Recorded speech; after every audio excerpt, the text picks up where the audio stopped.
Good morning. Welcome again to Morning Devotions. Thank you again so much for our time together. I want to talk to you about morning devotions, the kind of morning devotions Jesus did. In Mark chapter 1, beginning with verse 35, before daybreak the next morning, Jesus got up and went out to an isolated place to pray. Again, before daybreak, in the next morning, Jesus got up and went out to an isolated place to pray. Now, you have to understand, Jesus has just done a Shabbat service that morning. He has had dinner and spent time with the apostles all afternoon, healed Peter's mother-in-law that evening. As soon as Shabbat was over, the entire town came out and they brought all the sick and demon-possessed to be healed and set free. So Jesus had a very late night.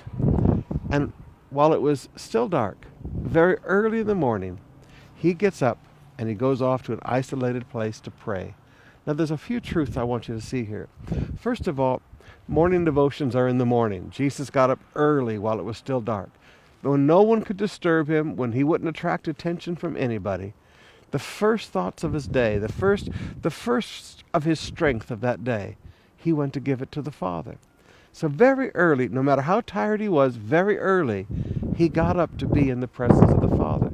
Secondly, morning devotions require a place of solitude. He didn't gather around with everybody else with the TVs on and the radios playing and everybody talking to him, trying to read his Bible and pray. He found some solitude. In order to spend time with the Father, you're going to need some solitude. Get up early while it's still dark.